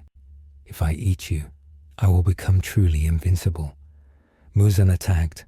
His whips extended. They moved faster than sound. They broke the sound barrier continuously, creating a deafening roar. Goku blocked. He parried. But the whips were covered in mouths that tried to bite him. They secreted a poison that turned cells into dust. Goku felt the poison entering his skin. He flared his ki to burn it out, but it was draining his stamina. They fought across the sky. Every collision created shockwaves that flattened the buildings below. Goku punched Muzan in the chest. Muzan's chest exploded, but it healed before Goku could retract his fist. Muzan countered with a blast of compressed air. Goku was thrown into the Tokyo Tower. The steel structure bent and collapsed under the impact. Goku pulled himself out of the wreckage. He was panting. He was hungry. He realized that a battle of attrition was impossible. Muzan had infinite stamina. Goku had a limit. He needed to finish this with one blow. He needed energy. He thought of the spirit bomb. He raised his hands. "Everyone!" Goku shouted mentally. He used the telepathy he learned from King Kai. "Please, I need your energy. Give me your strength." But there was no answer. The people of Tokyo were not like the people of Earth. They were terrified. They were being eaten. They were turning into demons. Their spirits were broken. Goku felt only fear and despair. He could not gather energy from panic. The spirit bomb fizzled out. Muzan landed in front of him, calling for help. Pathetic. Humans are sheep. They exist to be fed upon. Muzan lashed out. A whip caught Goku's leg. It sliced deep. Goku fell to one knee. Muzan walked closer. He raised a hand. His arm transformed into a giant blade of bone and flesh. He aimed for Goku's neck. Suddenly, a streak of fire cut between them. It was Tanjiro. He was using the Hinokami Kagura. He sliced the whip holding Goku. He stood in front of the alien warrior. Tanjiro was bleeding. His left arm was broken, but his eyes were burning red. "Don't give up, Goku-san," Tanjiro yelled. "We are still here." Behind Tanjiro, the other survivors rallied. Zenitsu, unconscious but standing, crackled with lightning. Inosuke, covered in cuts, banged his swords together. The surviving Hashira, having held off Kokushibo at the cost of grievous injuries, were limping toward the tower. Goku looked at them. They were weak compared to him, but their spirits were burning brighter than the sun. He realized he didn't need the energy of the whole city. He just needed the energy of these warriors. "Tanjiro," Goku said. "Keep him busy. For 1 minute." Tanjiro didn't ask why. He nodded. "Yes." Tanjiro charged at the Demon King. It was a suicide run. Muzan swatted at him like a fly. But Tanjiro danced. He used the 13th form. He connected all the forms of sun breathing into a continuous circle. He became a wheel of fire. He cut the whips. He dodged the poison. He was buying time with his life. Goku closed his eyes. He didn't raise his hands for a spirit bomb. He placed his hands at his side. He focused on the core of his being. He reached deep into the reserve of energy he had been saving, the energy of the Saiyan blood, and he mixed it with something else. He mixed it with the breathing technique Rengoku had taught him. He visualized the sun, not the sun in the sky, but the sun inside his blood cells. Ka-mi. The blue light appeared, but it changed. It turned gold. Then it turned red. It became a swirling vortex of heat and kinetic force. Muzan saw the light. He felt the danger. He ignored Tanjiro. He unleashed a shockwave that blew Tanjiro away. Tanjiro hit a wall and didn't get up. Muzan lunged at Goku. "Ha! Me!" Muzan was 10 feet away. 5 feet. His blade was inches from Goku's face. Ha! Goku unleashed the blast. It was not a beam. It was a dragon. A golden dragon made of pure ki and solar energy. The dragon fist. The dragon roared. It swallowed Muzan. Muzan screamed. He tried to regenerate. He tried to split his body, but the energy was too dense. It was destroying him on a molecular level. The dragon pushed him upward. It pushed him out of the city. It pushed him into the stratosphere. Goku flew up with the dragon. He was inside the energy stream. He was pushing Muzan with his own fist. They broke through the clouds. They entered the upper atmosphere. The air was gone. The silence of space surrounded them. Muzan looked at Goku. He saw the determination in the Saiyan's eyes. He realized he had lost. He had miscalculated the power of a being who fought not for survival, but for the thrill of the challenge and the protection of others. "You, monster," Muzan gasped. Goku didn't smile. He just pushed harder. "See ya." The dragon exploded. The blast was visible from the ground as a second sun lighting up the night sky. The shockwave cleared the clouds over all of Japan. Muzan Kibutsuji was vaporized. Every cell of his body was erased by the energy blast. Goku floated in the upper atmosphere. He watched the sparkles of light fade. He was completely drained. His hair turned black. His eyes closed. Gravity took hold. He began to fall. He fell like a meteor. He burned as he re-entered the atmosphere. He crashed into the ruins of the Imperial Palace. The impact created a final crater, burying him in rubble. Silence fell over Tokyo. The demons halted. With Muzan dead, The control was broken. The lower-level demons, those created by the poison, simply collapsed, their bodies failing without the master's blood to sustain them. The ones who had turned fully disintegrated into ash as the real sun began to rise over the horizon. Tanjiro limped toward the crater. He dug with his bare hands. He moved rocks and steel beams. He was crying. He found Goku. Goku was lying on his back. His clothes were gone, except for the shredded remains of his pants. His body was covered in burns. He was not moving. Tanjiro put his ear to Goku's chest. He listened. Thump. It was faint. It was slow, but it was there. Thump. Goku opened one eye. It was swollen shut, but he forced it open. He looked at Tanjiro. He looked at the rising sun. Did I get him? Goku whispered. His voice was like gravel.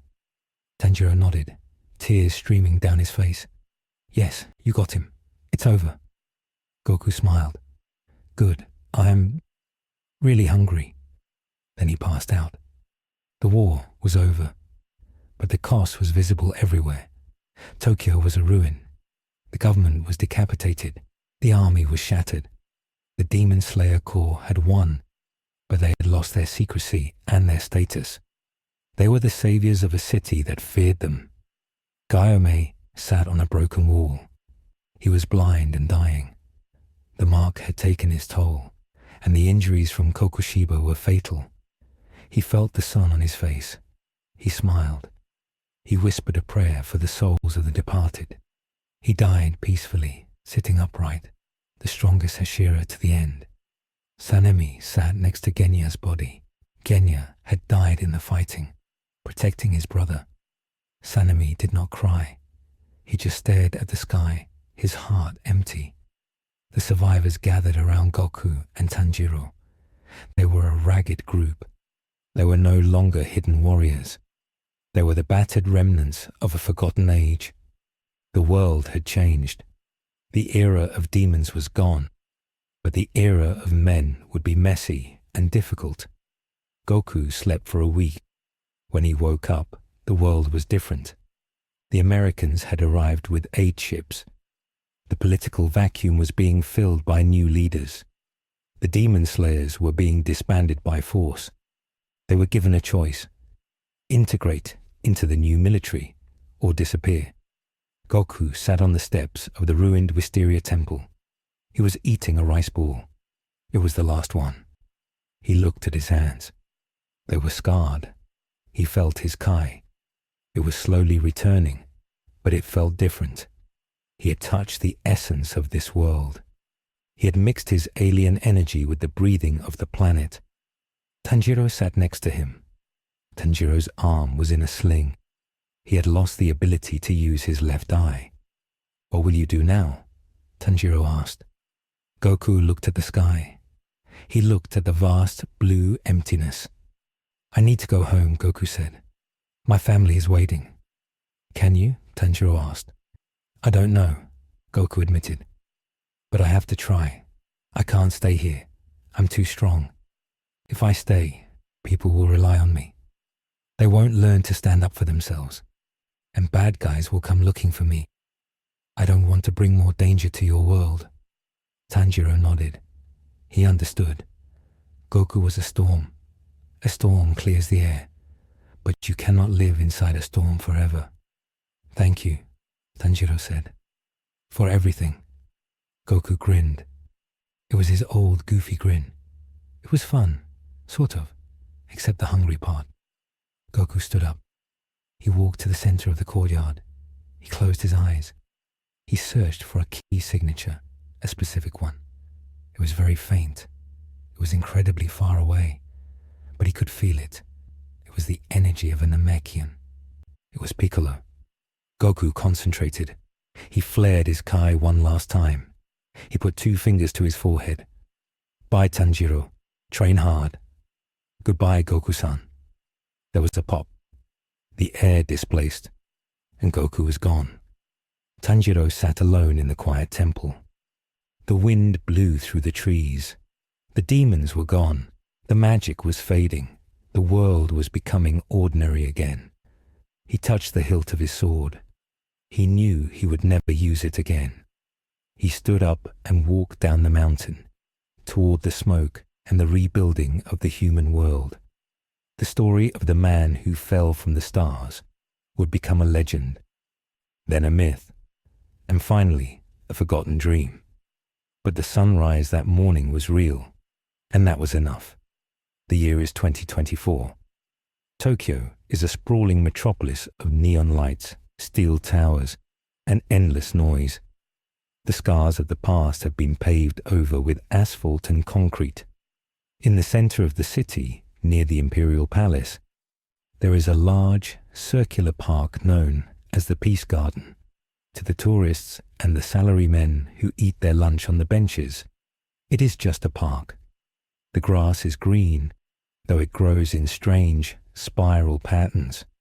The soil in the center of the park is unusually dense, and compasses tend to spin wildly when brought near the commemorative fountain. The plaque on the fountain dedicates the site to the victims of the Great Tokyo Fire and the subsequent political unrest of the Taisho era. It mentions a gas explosion. It mentions a terrorist cult. It does not mention demons. It does not mention a man who fell from the stars. Deep in the archives of the Japanese government, inside a temperature-controlled vault that requires top-level clearance, there is a file labeled simply Case Orange. Inside the file, there are grainy black and white photographs. One photo shows a train derailment, where the metal is twisted not by impact, but by hand.